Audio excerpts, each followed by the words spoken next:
Sebetulnya yang saya ingin diskusikan hari ini itu adalah hasil penelitian ya. Hasil penelitian yang berkaitan dengan apa itu adanya kalau di Indonesia itu katanya sustainability report itu hanya bersifat simbolik ya. Dan beberapa penelitian memang membuktikan itu. Sehingga saya penasaran mencoba untuk meneliti di perbankan ya. Perbankan kan ada aturan untuk membuat sustainability report itu menjadi wajib ya, sehingga saya ingin meneliti lebih jauh bagaimana kalau di perbankan. Tetapi karena penelitian ini tahun 2020, saya terpaksa harus menarik ke belakang ya. Jadi 2019 itu sejak wajibnya SR sehingga sama sebelum-sebelumnya ya. Itu ya. Kemudian ini CV saya bisa dibaca sendiri deh ya. Saya melakukan penelitian ini dengan dua mahasiswa, dua staf mahasiswa, ada Yuliana, ini mahasiswa di UB, sama Andan yang kebetulan waktu itu kuliah di SBM ITB ya. Dan dua orang ini yang membantu penelitian ini. Ya. Nanti bisa di apa itu? Kalau ada pertanyaan silahkan langsung ditanyakan ya, nggak harus menunggu saya selesai. Monggo di itu aja, feel free untuk bertanya apapun, tidak harus selesai untuk semua slide ya. Nah, penelitian ini saya ingin menguji ya pentingnya sustainability report di dalam perbankan ya, berkaitan dengan adanya apa itu kalau perusahaan atau organisasi yang mengungkapkan laporan keberlanjutan itu biasanya mendapatkan positif social image dari masyarakat ya. Dan aktivitas perbankan, kalau karena langsung saya ke perbankan ya, aktivitas perbankan itu akan apa itu dapat memakainya sebagai competitive advantage ya. Penelitian ini bertujuan untuk menguji sustainability report practice ya yang menggunakan GRI standar. Jadi khusus yang menggunakan GRI karena saya berasumsi GRI itu satu-satunya standar dan apa itu banyak sekali perusahaan yang menggunakan GRI. Kemudian yang kedua adalah assurance, dan yang ketiga itu quality of banking disclosure. Jadi bagaimanakah kualitas pengungkapan perbankan di Indonesia dengan menggunakan aplikasi GRI standar, assurance, dan praktek laporan keberlanjutan standalone. Ya. Sampel yang saya gunakan itu ada 42 bank dari 2017 sampai 2019 sehingga total observasi itu 126 ya. Jadi penelitian ini menemukan bahwa pengungkapan sustainability itu cenderung bersifat simbolik daripada substantif ya.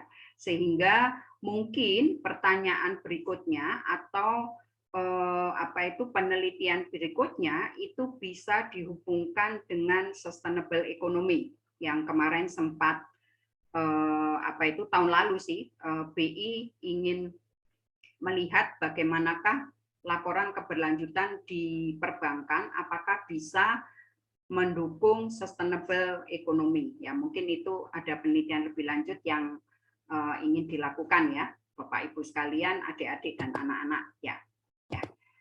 Nah, jadi awalnya saya itu penasaran dengan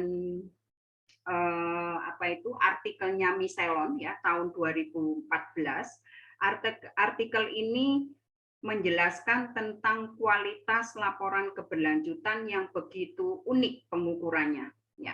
Karena biasanya laporan keberlanjutan itu diukur paling pakai 10 atau paling yang lengkap itu pakai RAR tahun 2002 ya, yang di sana menyebutkan berapa halaman yang diungkapkan, kemudian apakah ada moneternya atau hanya non moneter dan sebagainya. Itu yang RAR 2002 ya. Yang menurut saya sudah cukup lengkap, Tetapi pada saat saya membaca artikelnya Misselon, ternyata pengukuran kualitas SR itu begitu luar biasa pengukurannya, menurut saya ya. Sehingga saya ingin melakukan penelitian ini di Indonesia. Sebelumnya sudah ada sebetulnya tahun 2016 kalau nggak salah ya. Itu seluruh perusahaan manufacturing dan terbukti juga bahwa SR itu adalah simbolik ya. Nah, penelitian ini itu berharap dengan konsepnya Misselon itu bisa menunjukkan apakah laporan keberlanjutan itu bersifat simbolik atau substantif ya. Karena beberapa hal, yang pertama itu sustainability report itu diharapkan dapat memberikan informasi yang dapat meningkatkan transparansi ya.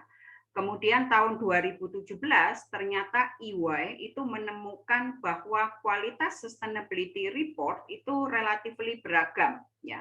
Jadi 16% perusahaan yang mengungkapkan itu mengungkapkan informasi yang balance, tetapi 34% itu less balance ya. Kemudian sisanya itu adalah tidak lengkap dan tidak balance.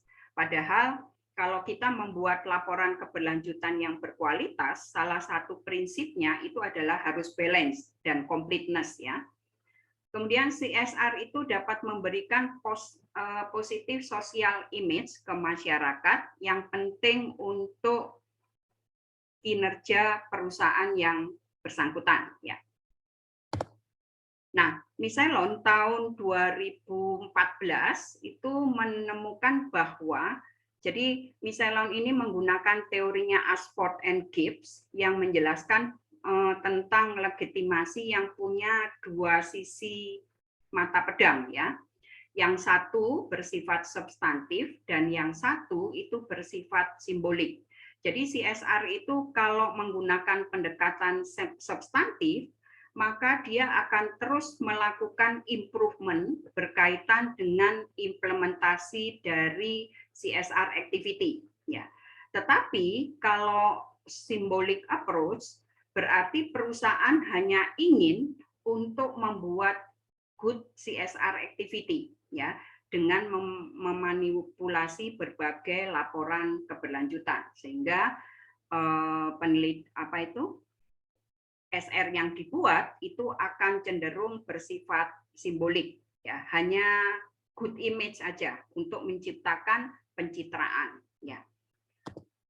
Nah, penelitian ini menggunakan kerangka riset dan pengembangan hipotesa sebagai berikut. Jadi kualitas informasi CSR itu sebagai dependent variable ya. Kemudian saya menggunakan beberapa independent variable. Yang pertama itu adalah standalone reporting, kemudian menggunakan GRI standar dalam laporannya. Yang ketiga itu perusahaan melakukan assurance. Ya. Kemudian ada dua variabel kontrol yaitu ACE dan CSR performance. Ya. Itu kerangka penelitian yang saya lakukan untuk sustainable banking ini. Nah, sustainable banking itu meliputi laporan yang 3 triple P ya. Jadi ada lingkungan, ada sosial, kemudian ada tata kelola juga. Nah, secara komprehensif penilaian kualitas sustainable banking itu adalah bahwa laporan yang dilaporkan oleh bank itu memberikan informasi yang berkualitas. Kualitas informasi berfokus pada dua dimensi, yaitu disclose informasi CSR sama pendekatan manajemen. Jadi informasi CSR itu berkualitas. Misselon ini beranggapan bahwa informasi itu harus sepenuhnya didisclose dan ada pendekatan manajemen yang dipakai. Nah, kemudian standalone sustainability report itu dianggap atau dipertimbangkan dapat mempengaruhi kualitas CSR information. Jadi dapat meningkatkan reliabilitas dan dapat meningkatkan keterlibatan para stakeholder. Sehingga pertanyaan yang pertama itu yang saya buat itu apakah standalone reporting berdampak terhadap kualitas CSR information. Jadi atas dasar beberapa referensi itu, maka research question yang pertama itu adalah tentang standalone report, ya, yang diperkirakan dapat meningkatkan CSR information. Kemudian yang kedua, ya, yang kedua itu berkaitan dengan GRI reporting standard. Jadi beberapa perusahaan yang ada di Indonesia, baik perbankan maupun perusahaan lainnya, itu lebih banyak menggunakan GRI reporting standard yang didesain untuk memberikan guidance bagi perusahaan untuk menyiapkan laporan keberlanjutan. Ya, yang di dalamnya GRI itu menjelaskan tentang transparansi bagi stakeholder yang dapat meningkatkan kualitas dari informasi CSR. Ya. Sebelumnya, Mahoni itu tahun 2013 menyatakan bahwa kalau perusahaan itu mengadopsi GRI reporting standar, maka akan mempunyai komitmen yang lebih tinggi dibandingkan yang tidak mengadopsi standar GRI. Sehingga pertanyaan kedua yang saya ajukan untuk penelitian ini itu adalah apakah implementasi GRI standar itu dapat meningkatkan kualitas informasi CSR. Kemudian yang ketiga berkaitan dengan assurance. Jadi kalau laporan keberlanjutan itu sudah dibuat, maka diharapkan dengan melakukan assurance, maka kualitas informasi itu akan lebih baik dibandingkan dengan yang tidak melakukan assurance, ya. Jadi kredibilitas dari indikator kualitas itu berkaitan dengan CSR information. Artinya credibility ini dilakukan audit oleh orang lain.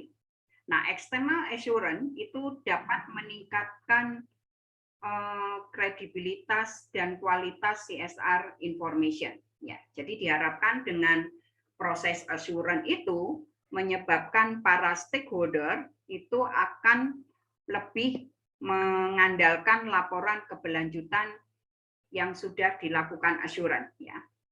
Jasa assurance dapat meningkatkan informasi kualitas informasi CSR. Ini ada dua penelitian, yang satu dari Indonesia ya tahun 2016, kemudian ada Wellage itu tahun 2000 juga meneliti tentang assurance ini, bahwa assurance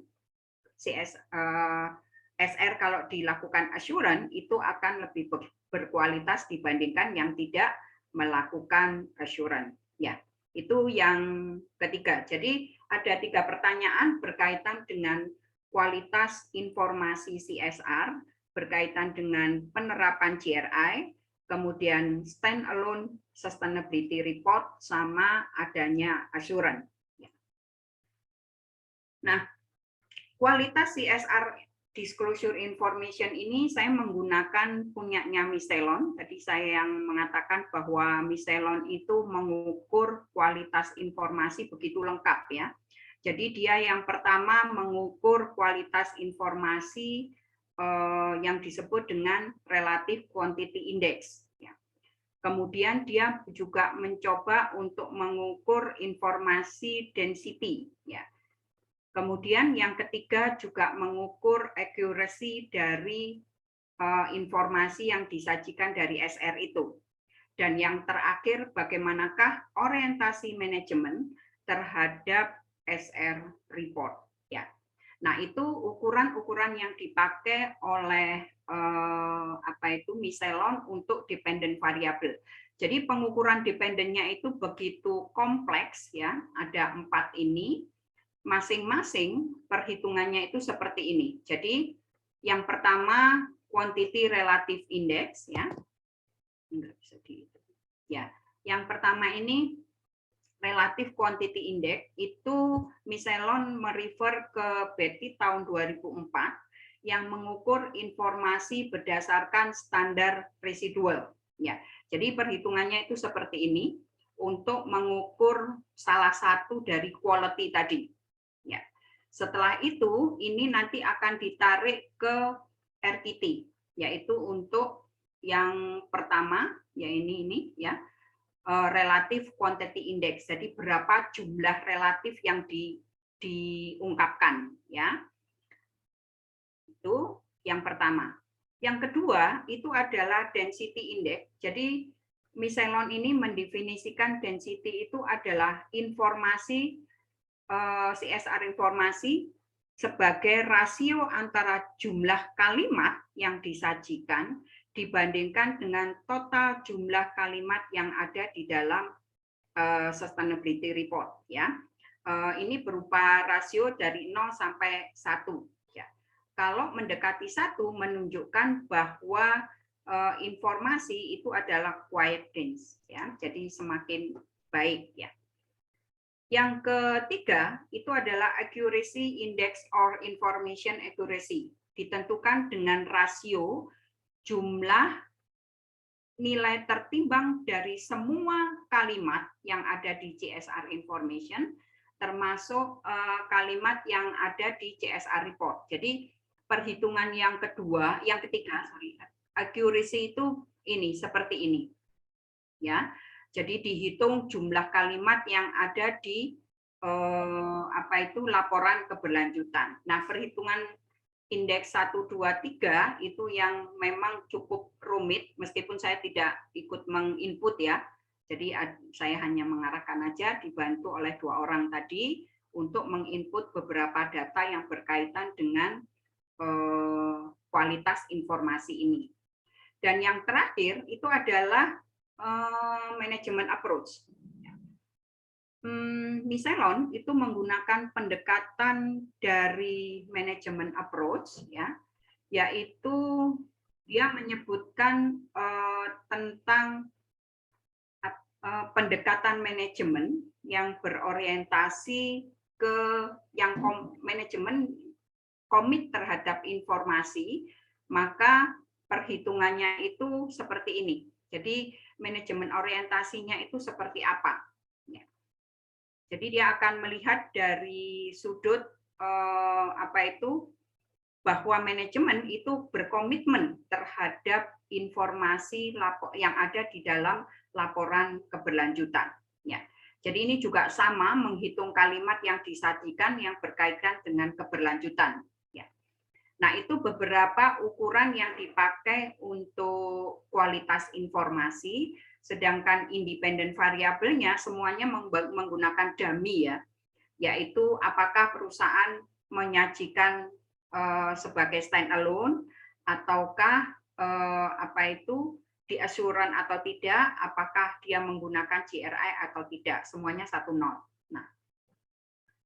Nah, setelah kualitas itu tadi dihitung masing-masingnya, jadi indeks relatif ini, density, accuracy, dan management orientation index, kemudian ini dijumlahkan semua, dibagi 4, ya, maka ketemu kualitas informasi. Nah, itu pengukuran dan operasionalisasi variabel yang saya gunakan dalam penelitian ini. Hasil penelitian ini menunjukkan bahwa ada sampel sebanyak 126 dari 2017 sampai 2019, ya, yang bisa diolah sebanyak 126 untuk 3 tahun, 126 observasi. Kemudian statistik deskriptif menunjukkan seperti ini, ya.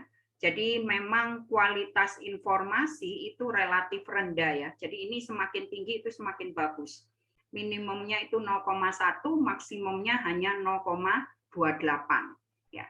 Nah, ini menunjukkan statistik deskriptif untuk kualitas informasi memang relatif rendah, karena ini semakin tinggi semakin bagus, ya, kualitas ini. Tetapi hasilnya ternyata hanya 0,2. Nah, setelah diuji, ada beberapa hal yang kita temukan ya berkaitan dengan hasil penelitian ini, yaitu bahwa standalone itu ternyata tidak dapat meningkatkan kualitas informasi. Jadi baik perusahaan itu menyajikan di annual report ataupun di standalone itu tidak dapat meningkatkan, artinya standalone ini tidak dapat meningkatkan kualitas informasi. Jadi di annual report pun itu dianggap kalau perusahaan menyajikan dengan lengkap dianggap dapat berkualitas. Tetapi dari ketiga independent variabel yang saya gunakan, saya hanya menemukan satu, bahwa penerapan GRI itu memang dapat meningkatkan kualitas informasi ya.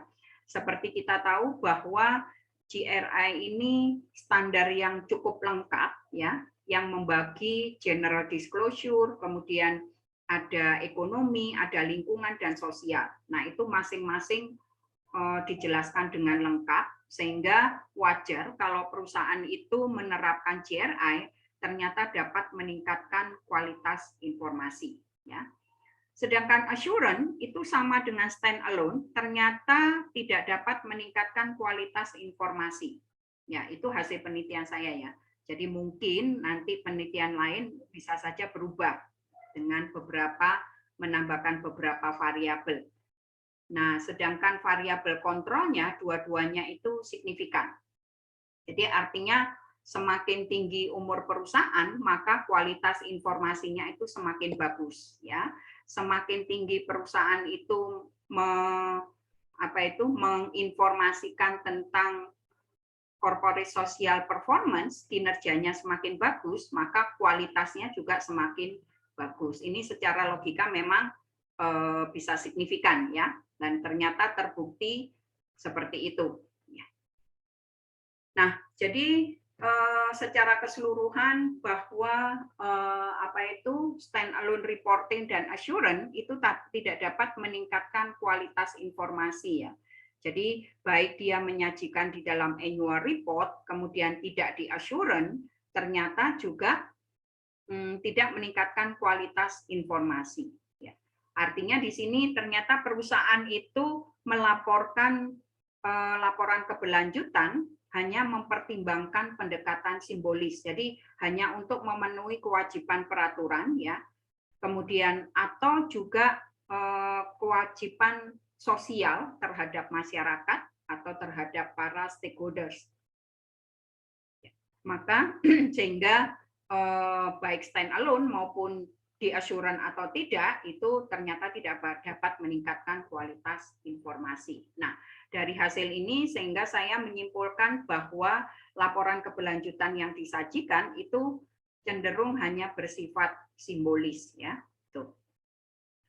Kemudian untuk GRI reporting standar, karena memang ini paling populer ya, standar satu-satunya yang ada di dunia yang menjelaskan secara jelas berkaitan dengan bagaimana membuat laporan keberlanjutan. Penjelasannya itu runtut gitu loh ya. Kalau kita lihat dari PUJK 51 yang baru dirilis tahun 2021 juga ya, itu juga sudah mulai, tapi karena penelitian ini sebelum tahun 2021, maka penelitian berikutnya bisa menggunakan yang PUJK tahun 2021 itu ya. Barangkali itu bisa meningkatkan kualitas informasi dan mungkin bersifat substantif ya. Nah, jadi ternyata GRI kalau dipakai oleh para perusahaan itu dapat meningkatkan kualitas informasi. Hal ini juga sebelumnya juga diteliti untuk perusahaan manufacturing, itu hanya GRI yang signifikan, yang dua lain tidak. Nah, yang terakhir kesimpulan ya. Jadi kesimpulan yang saya buat itu bahwa hasil penelitian ini menunjukkan sustainability report yang dibuat ya, baik yang terpisah dan menggunakan external assurance itu tidak dapat meningkatkan kualitas informasi. Jadi sama aja gitu. Tidak di assurance maupun di assurance itu tidak dapat meningkatkan kualitas informasi. Tidak stand alone atau stand alone itu juga sama saja. Ya. Jadi sustainability report itu dipublish hanya bentuknya good image, pencitraan yang seperti saya jelaskan tadi ya, memberikan informasi yang hanya positif, mungkin menyembunyikan informasi yang lebih relevan tetapi tidak diinformasikan, hiding ya, atau tujuannya greenwashing. Kemudian perusahaan yang menerapkan GRI reporting standard itu dipertimbangkan dapat meningkatkan pendekatan substantif ya, dapat mengurangi legitimasi gap yang terjadi antara perusahaan dengan para stakeholders ya, dapat menurunkan legitimasi penerapan dari GRI reporting standard ini. Limitation dari penelitian yang saya lakukan bahwa content analysis ini yang karena semuanya menggunakan content analysis ya, penelitian ini mengandung unsur subjektivitas ya, sehingga untuk penelitian selanjutnya bisa menggunakan beberapa staf ahli nanti yang beberapa staf peneliti sehingga nanti bisa kita average ya. Yang kedua, penelitian ini tidak mempertimbangkan peraturan 51 POJK tahun 2017 secara komprehensif, sehingga penelitian selanjutnya bisa membandingkan mungkin ya, sebelum dan setelah adanya peraturan POJK ini. Apakah memang lebih bagus setelah penerapan ini, karena penerapan peraturan ini kan mewajibkan perbankan untuk wajib melakukan sustainability report ya, melaporkan sustainability report sejak dengan adanya POJK 2017 ini. Nah, mungkin nanti penelitian selanjutnya itu bisa membandingkan before and after ya. Dengan cut off di 2019, sebelum 2019 bagaimana, setelah 2019 itu bagaimana? Apakah memang lebih cenderung ke substantif dibandingkan dengan simbolis? Ya. Itu aja mungkin yang bisa saya sampaikan, sisanya kita bisa berdiskusi ya. Jadi intinya penelitian ini ingin membuktikan bahwa laporan keberlanjutan itu memberikan informasi yang lebih berkualitas karena dengan adanya peraturan POJK 51. Ya. Silakan kalau ada yang ingin didiskusikan, kita berdiskusi aja di sini ya. Bukan untuk menggurui, tetapi itu hasil penelitian. Mungkin ada yang lain menemukan penelitian yang serupa, yang mungkin saya tidak sempat membaca atau terlewat. Bisa kita berdiskusi di sini. Silakan, ada pertanyaan? Ibu Erwin, itu ada pertanyaan dari Bu Inten di kolom chat. Ya, saya bacain aja tuh gimana Bu? Saya langsung aja tanyanya, boleh Bu Erwin? Oh iya, boleh. Iya, Bu Erwin, jadi saya tertarik sekali. Jadi terutama terkait pengukuran tadi Bu. Kan tadi di pengukuran, saya lupa apa yang di density atau yang di satunya, bahwa yang diukur itu pengungkapan yang terkait dengan sustainability Bu ya? Betul. Nah, maksud saya bagaimana memilah, kan dalam sustainability report itu kan semua informasinya terkait dengan sustainability kan. Nah, bagaimana memilah informasi mana yang dianggap berhubungan dengan sustainability. Jadi ketika dia membagi kalimat tadi loh Bu. Iya. Kan? Nah, yang kalimat dengan isi sustainability. Ya. Jadi memang kita harus metani satu persatu Bu untuk penelitian ini. Kalau lebih ke kalau density itu ke sustainability ya. Bentar, saya lupa ini. Bentar ya.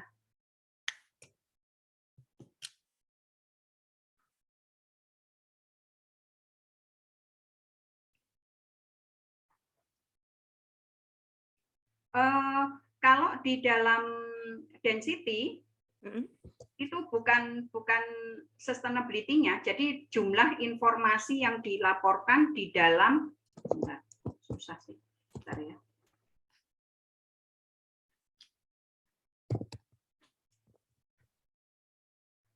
Saya nggak bisa balik ke sini. Jadi kalau yang density itu berapa kalimat yang diungkapkan berkaitan dengan kegiatan CSR. Tetapi kalau yang keberlanjutan itu berkaitan dengan orientasi manajemen itu. Sepertinya kalau untuk yang di sustainability itu manajemen approach tadi itu melihat strategi perusahaan. Strateginya kalau kita belajar tentang GRI kan ada strategi itu. Nah, itu berapa kalimat yang dia ungkapkan untuk yang berkaitan dengan strategi. Dan kita tahu nanti orientasi dari manajemen itu seperti apa. Artinya yang diidentifikasi itu terkait pengungkapan 103, Bu ya? Ya. Okay. Nah, kalau yang ini Bu, yang informasi yang CSR tadi itu gimana Bu? Memilahnya gitu. Oh, ini informasi CSR.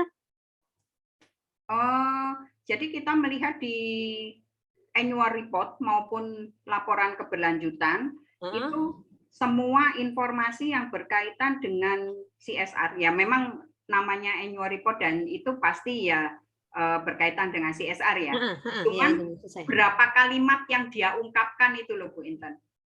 Jadi kan ada yang cuma sedikit, terus ada tapi secara lengkap dia mengungkapkan. Maka dianggap kalau dia semakin banyak yang dia ungkapkan, maka itu semakin bagus. Dibagi dengan jumlah kalimat dalam SR. Ya. SR maupun annual report ya. Iya. Oke. Iya. Terima kasih banyak Ibu. Sama-sama Bu Intan. Bu, kalau ada papernya yang sudah dipublish boleh dong di-share. Oh iya, ini lagi proses Bu Intan. Kemarin kan masuk di conference Desember tahun kemarin. Kemudian sekarang lagi proses review ke jurnal Scopus Q3 kalau nggak salah. Belum tapi nanti kalau publish insya Allah saya share. Kalau paper aslinya Michelon saya share juga nggak apa-apa. Itu aslinya tahun 2014. Michelon itu menjelaskan dengan lengkap. Ya. Terima kasih banyak Bu Ermi. Ya, sama-sama Bu Intan. Yang lain monggo. Ibu Omika Dewi, raise hand. Ya, halo Omika, silakan langsung aja ya, jangan di-chat ya. Iya Ibu, selamat siang. Mohon maaf, saya sambil di jalan menjemput anak sekolah, jadi nggak bisa ngambil kamera. Omika. Ya, mohon izin Ibu, sangat menarik sekali apa yang sudah Ibu share tadi hasil penelitian Ibu terkait dengan sustainable banking yang ternyata lebih banyak sifatnya simbolik ya Ibu ya. Nah, saya ingin mendapatkan pendapat dari Ibu. Tadi dikatakan bahwa mungkin penelitian seperti ini bagus jika dikaitkan dengan sustainable economy. Nah, Bu, jika dikaitkan dengan sustainable finance, barangkali Ibu, bagaimana pendapat Ibu? Karena kalau yang penelitian yang Ibu share itu kan lebih banyak berfokus pada GRI standar yang acuannya pada triple bottom line, Ibu ya, ekonomi, sosial, dan lingkungan. Sementara itu kalau sustainable finance, pengetahuan saya lebih berfokus mungkin banyaknya pada ESG gitu, economic, social, and governance seperti itu. Nah, ya bagaimana pandangan Ibu mengenai hal ini, Ibu? Ya, terima kasih Bu. Ya, sama-sama. Jadi waktu saya melakukan penelitian belum booming ya ESG itu ya. Jadi mungkin sangat bisa dikaitkan dengan ESG, Omika.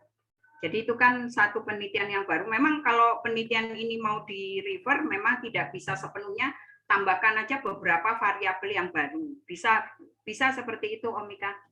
Iya. Ya, baik Bu. Karena saat ini kebetulan saya sedang menulis artikel tentang sustainable finance, saya kaitkan dengan ESG seperti itu, Ibu. Ya, jadi apa-apa. Cuman ESG itu belum wajib ya laporannya ya. Hanya yang ada di dalam SR itu mungkin sedikit informasinya. Iya. Tapi nggak apa-apa, itu satu penelitian yang bagus, dicoba aja, Omika. Iya, iya Ibu. Baik Ibu, terima kasih Ibu. Sama-sama. Monggo yang lain, silakan. Kita sharing aja, siapa tahu ada yang meneliti lebih jauh lagi. Sylvia itu loh. Ayo, halo Sylvia. Ya Bu.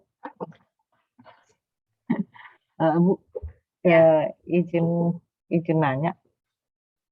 Kan standalone Ibu pakai yang jadi variabel ya.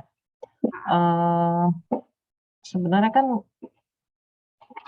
secara empiris mungkin sudah banyak dibuktikan bahwa standalone itu tidak bisa kita refleksikan untuk menunjukkan kualitas. Kalau misalnya standalone ini kita pindahin atau kita jadikan variabel, bukan variabel yang mempengaruhi, tapi mungkin secara tidak langsung itu kira-kira gimana Bu ya? Oh, mediasi ya? Iya, mediasi atau moderating. Kemarin ada, saya punya mahasiswa S3 seperti itu, menganggap sebagai mediasi, tetapi dia menambahkan satu variabel, yaitu koneksi politik. Oh, oke. Koneksi politik. Itu ternyata juga hasilnya sama ya. Apa di Indonesia itu seperti itu ya. Hasilnya itu bersifat simbolis ternyata. Oh, ya. Oke. Artinya mungkin kita mungkin bisa mengeliminasi lah kali Bu ya untuk standalone ini kalau mau kita mengukur mengenai kualitas, mungkin standalone ini bisa kita jadikan variabel kontrol atau mungkin nggak kita masukkan kali. Ya, karena memang terbukti tidak ini ya. Iya. Memang penelitian, saya lupa ya penelitian siapa ya. Penelitian laporan keberlanjutan di negara berkembang itu cenderung bersifat simbolis dibandingkan substantif. Tetapi di negara maju memang cenderung substantif. Jadi tidak hanya Indonesia menurut saya sih. Jadi beberapa negara berkembang mungkin itu bersifat simbolis. Baik, terima kasih Bu. Yang lain, monggo. Nadira, halo. Yang lain.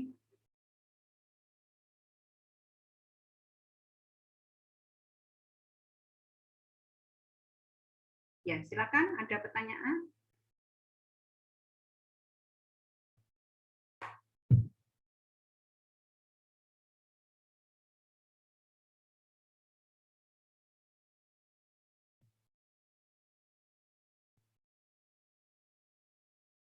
Halo?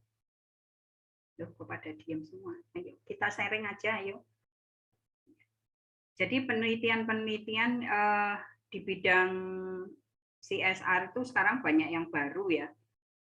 Kemarin saya sempat juga, ini sharing aja ya, berkaitan dengan materiality. Mungkin sustainable banking itu juga perlu dilihat apakah memang laporan-laporan yang dilaporkan itu mempertimbangkan materiality-nya itu seperti apa. Nah, itu juga bisa diteliti karena penelitian Miselon ini keterbatasannya, salah satu keterbatasannya dia tidak mempertimbangkan materiality, sehingga penelitian berikutnya itu bisa juga melihat materiality-nya.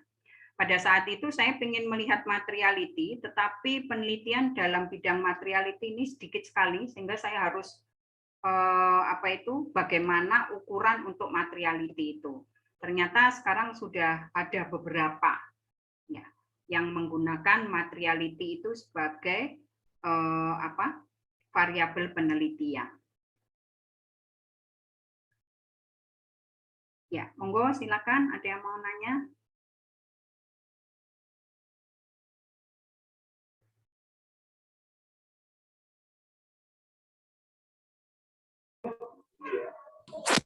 Selamat pagi, Ibu.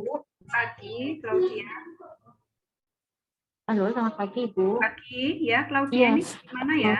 Pagi. Saya independen sendiri sih, Bu. Saya tidak bekerja, saya bukan mahasiswa, saya hanya bekerja di satu perusahaan pembiayaan saja, Bu. Oh ya. Nah, Bu, saya mau bertanya, Bu. Saya mau bertanya. Tadi kan Ibu sama menyampaikan bahwa penelitian ini kan belum memasukkan komponen PUJK 51. Ya. Sedangkan kan kalau di perusahaan saya kan sudah memasukkan PUJK 51 ya Bu. Kita kan dasar penulisan untuk FR itu kan dari PUJK 51 ya Bu. Ya. Nah, pertanyaan saya seperti ini Bu. Bagaimana menyeimbangkan antara annual report dengan sustainability report Bu? Halo? Putus-putus ya? Kan seandainya nih kita semisal ya Bu ya, semisal kalau kita berangkatnya menyeimbangkannya dengan strategi manajemen, Bu, kan biasanya kan di salah satu komponen sustainable report itu kan ada strategi manajemen ya Bu, seperti yang tadi diungkapkan. Nah, itu apakah strategi itu bisa menjadi salah satu dasar, satu acuan dasarnya, atau bagaimana? Karena kan pengukuran untuk strategi yang kita pakai itu kan masih bersifat sangat kualitatif ya Bu, ya masih sangat apa ya? Ya, kualitatif. Pengukurannya itu belum bisa terukur dengan benar. Nah, terus itu pertanyaan pertama Bu. Yang kedua, Bu. Nah, seberapa pengaruh bagaimana sih pengaruh tata kelola dalam satu perusahaan itu terhadap sustainable report Bu? Karena komponen tata kelola ini pun kalau saya baca dari PUJK-nya ya Bu, itu cukup mempengaruhi sustainable report Bu. Ya. Seperti itu pertanyaan saya. Terima kasih Bu. Ya, jadi pertanyaan yang kedua dulu ya, karena yang pertama tadi agak putus-putus. Yang kedua, tata kelola memang ada pengaruhnya di beberapa penelitian. Dapat meningkatkan kualitas informasi. Cuman kemarin saya tidak melihat tata kelola. Jadi, tetapi beberapa penelitian itu menyebutkan tata kelola itu dapat meningkatkan kualitas informasi. Bahkan penelitian yang terakhir itu melihat juga risk management. Risk management itu juga dapat meningkatkan kualitas informasi. Nah, yang pertama tadi tentang agak putus-putus, Claudia. Oke, saya ulangin ya Bu ya, yang pertama ya Bu. Yang pertama itu. Nah, bagaimana cara menyeimbangkan antara annual report dengan sustainable report, dan semisal nih kita menyeimbangkannya dari strategi manajemen, apakah strategi manajemen itu bisa dijadikan suatu acuan dasar? Karena pada dasarnya kan strategi manajemen ini kan lebih bersifat kualitatif ya Bu. Jadi pengukurannya itu belum kayak terlalu baku seperti itu. Dan bagaimana caranya Bu? Oh ya, jadi saya rasa kalau annual report dan sustainability report itu isinya sama ya. Cuman bedanya kalau sustainability report itu terpisah, tidak dijadikan satu di dalam annual report. Jadi laporan tersendiri. Sedangkan kalau strategi manajemen ya tadi, strategi manajemen itu hanya ada di general disclosure ya, Claudia ya. Iya Bu. Nah, maksudnya menyeimbangkan.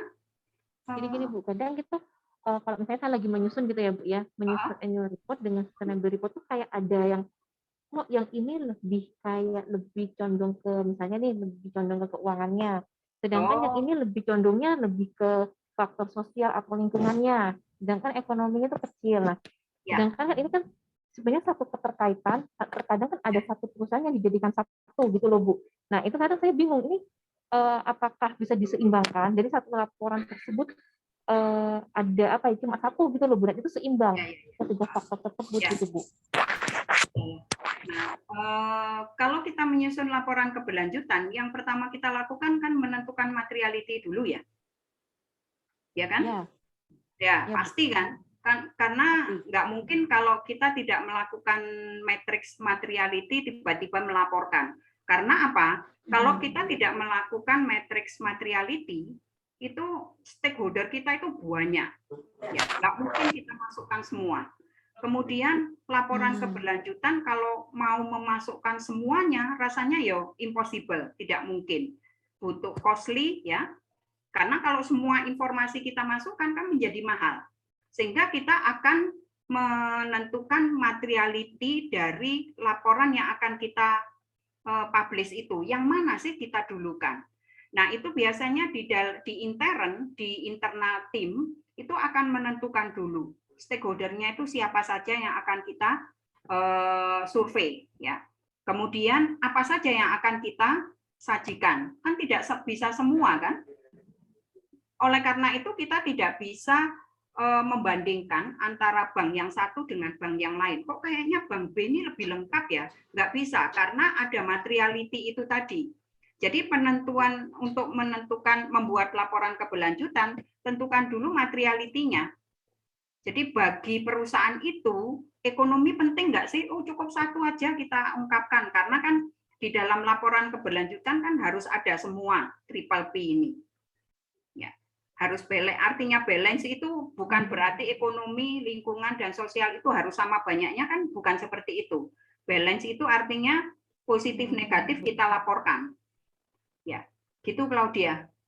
Jadi memang tidak semua harus kita laporkan, dan itu juga perlu komitmen manajemen yang mana yang harus kita laporkan setelah melakukan survei itu. Ya, bisa ditangkap? Bisa, Bu. Terus saya mau nambah satu pertanyaan lagi, Bu. Karena Ya, tadi Bu ada, jadi gini, Bu. Saya tadi tertarik dengan salah satu yang mempengaruhi sustainable report itu adalah risk management, Bu. Oh iya, ya. Nah, ini saya menarik, Bu, karena saya belum pernah membaca ataupun kayak tahu, oh risk itu mempengaruhi. Kebetulan saya bagian risk, Bu, di sini. Jadi kayak pengaruhnya seperti apa ya terhadap sustainability report? Ya, saya lupa ya. Saya pernah baca artikel itu. Risk management itu banyak ya.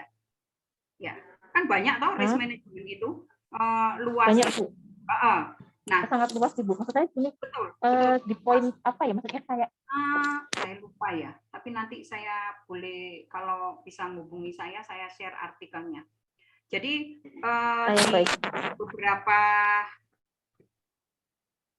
akhir-akhir ini saya lebih cenderung untuk mempelajari risk management, karena kan kalau tata kelola sudah banyak ya penelitian itu.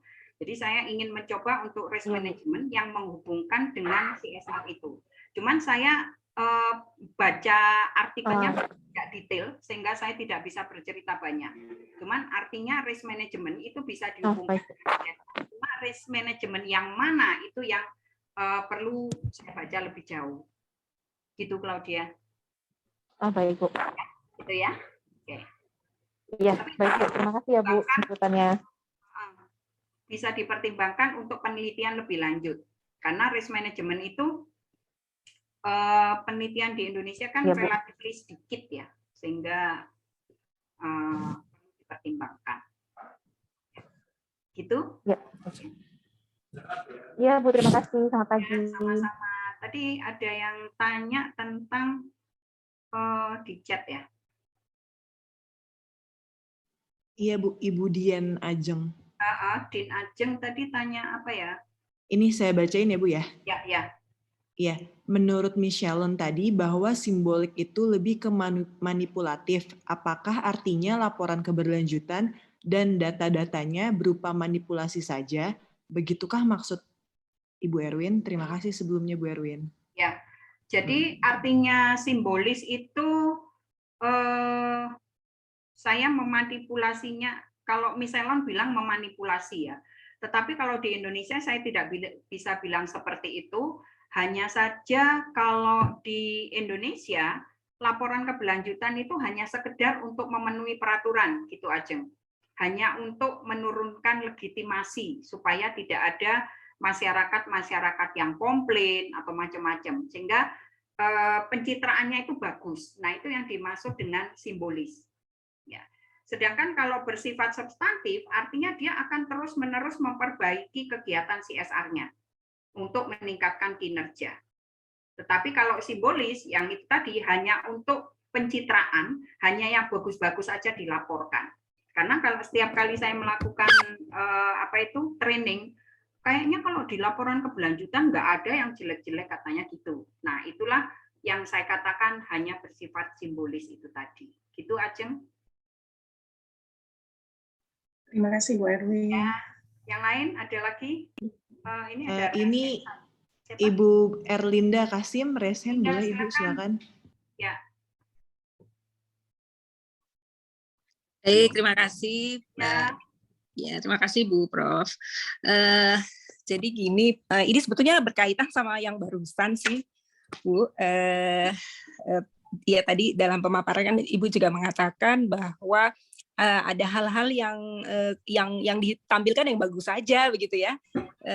Jadi sepertinya wajar aja ya kalau orang melaporkan yang bagus-bagus. Sama aja dengan kita maunya tampil di media sosial kan yang bagus-bagus. Kalau kita yang jelek-jeleknya kita nggak mau tampilkan.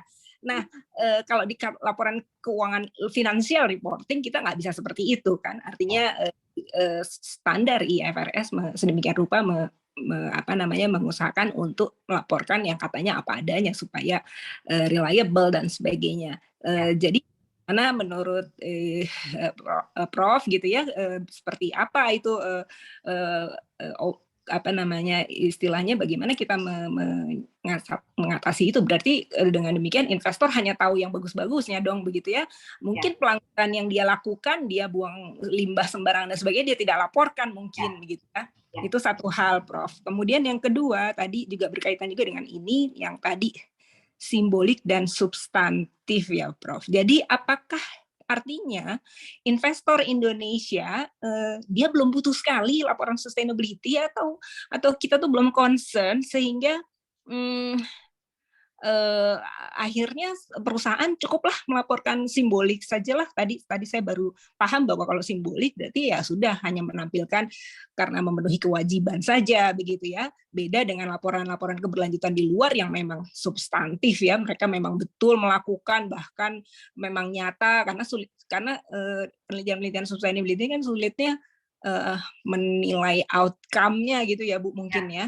Menilai outcome-nya, dampak yang dia lakukan itu apa begitu. Nah, kalau di luar mungkin perusahaan-perusahaan sudah concern sampai situ, makanya tadi yang Prof bilang substantif dan sebagainya, berarti memang itu berbeda dengan laporan di Indonesia. Itu apakah karena memang investor kita atau pembaca laporan atau stakeholders kita belum terlalu butuh atau bagaimana? Karena saya juga selalu kalau ke mahasiswa saya menjelaskan bahwa sosialisasi atau edukasi tentang sustainability ini mungkin belum sedahsyat di luar gitu ya.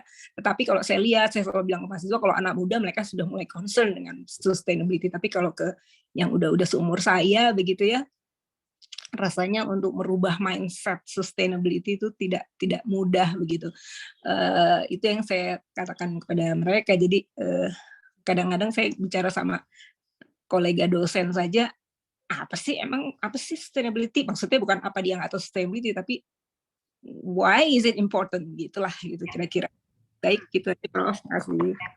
Oke, jadi yang pertama tadi tentang memang EY itu menemukan bahwa laporan keberlanjutan yang dilaporkan di Indonesia itu tidak balance ya. Jadi artinya dia hanya melaporkan yang bagus-bagus saja. Ya memang perusahaan memang yang melaporkan bagus-bagus saja ya, tetapi seharusnya kan tidak seperti itu ya. Jadi misalnya dia mempunyai limbah yang beracun, nah itu informasi yang negatif. Tetapi bagaimana dia menangani limbah tersebut? Nah itu akhirnya dia cepat-cepat untuk memperbaiki, tapi yang negatif sudah dia laporkan. Nah bagaimana saya untuk menangani limbah yang beracun seperti ini, maka saya melakukan apa. Nah, itu artinya balance antara negatif dan positifnya. Ya, jadi negatifnya ini ternyata memang berbahaya limbah yang dia buang. Tetapi kalau dia juga menjelaskan tentang bagaimana dia menangani masalah sustainability seperti ini, lingkungan ini. Nah, itu laporan yang baik ya. Jadi seperti itu. Jadi harus balance. Itu penelitian EY tadi yang bilang tidak balance tadi. Ya. Jadi memang perusahaan cenderung lebih melaporkan yang bagus-bagus saja karena untuk pencitraan. Itu tadi yang simbolis itu ya. Nah, sekarang kalau tentang sustainability jangan dipahami begitu muluk-muluk ya kalau menurut saya ya. Jadi UMKM pun itu bisa kita pahamkan tentang sustainability. Tetapi ya jangan muluk-muluk seperti kayak perusahaan besar. UMKM nggak menghasilkan limbah kok, siapa bilang? Katakanlah warteg aja ya. Kalau dia membuang makanan sembarangan, itu kan sudah menimbulkan kerusakan lingkungan. Ya, misalnya baunya tidak sedap, kemudian bikin bakteri macam-macam. Nah, bagaimana caranya dia untuk mengurangi hal-hal seperti itu secara sederhana? UMKM mengurangi penggunaan plastik aja itu sudah dikatakan dia sudah aware terhadap sustainability. Ya, jadi kalau Ibu tadi bilang temannya apa sih sustainability? Nah, jadi kalau menurut saya jangan dipahami terlalu muluk-muluk ya. Jadi misalnya kalau kita sebagai dosen, kalau saya ya, bagaimana cara mengurangi penggunaan kertas? Saya rasa itu sudah sustainability. Ya, jadi kalau konsultasi udah pakai kertas bekas saja, saya no problem. Nah, kalau saya seperti itu ya. Kemudian bagaimana kita mengajarkan mahasiswa untuk kalau minum di kelas tidak menggunakan botol aqua tapi pakai tumbler ya. Nah, itu cara-cara sederhana yang saya ajarkan ke mahasiswa dan saya praktekkan juga, Bu Erlinda. Itu Bu Erlinda, mudah-mudahan bisa menjawab. Baik Bu. Ya betul, sama kami. Saya juga berusaha untuk mempraktekkan itu. Kebetulan saya juga dulu pernah punya anak asuh AFS di rumah yang sangat-sangat lingkungan ini sekali ya, aktivis lingkungan, anak baru SMA 17 tahun tapi dia sangat ini concern dengan hal itu gitu ya. Saya justru banyak juga terinspirasi dari dia pada saat beberapa tahun yang lalu itulah, sejak saya awal-awal mulai saya belajar sustainability. Betul Bu, kebetulan saya juga sedang penelitian di kampus itu juga ke UMKM,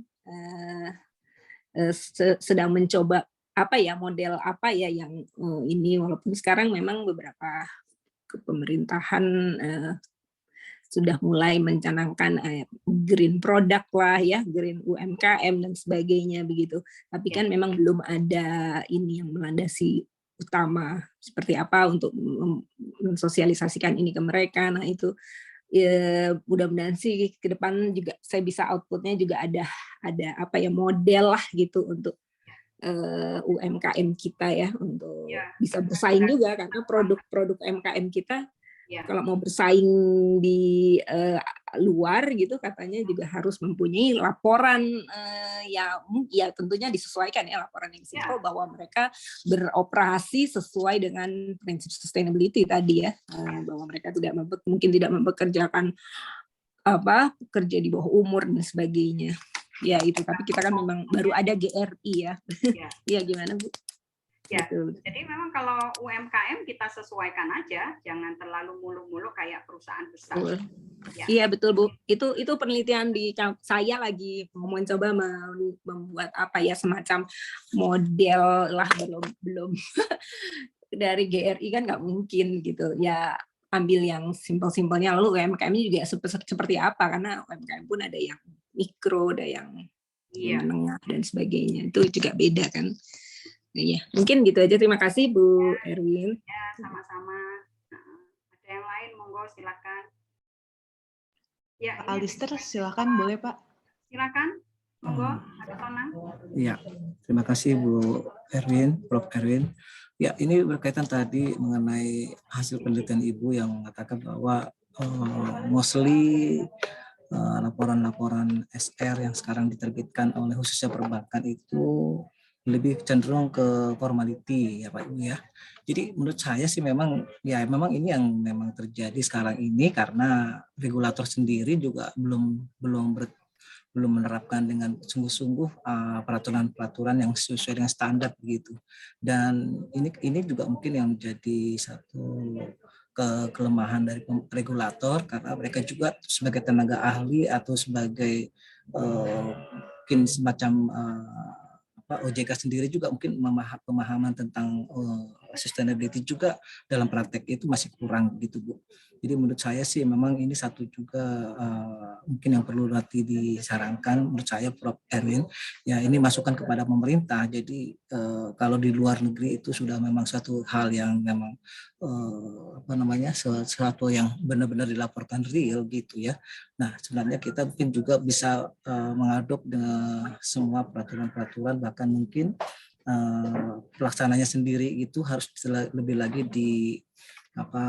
diperlengkapi lagi Bu, untuk misalnya setiap laporan yang masuk setiap tahunnya dari masing-masing terutama misalnya perbankan seperti itu ya benar-benar dari regulator sendiri yang harus melihat bahwa apakah benar-benar laporan yang dibuat itu sudah sesuai. Karena kalau menurut saya sih memang yang sekarang ini kondisinya ya tadi memang ya sekedar hanya buat pemenuhan kebutuhan dari PMK 51 yang dikeluarkan oleh OJK begitu ya Bu ya.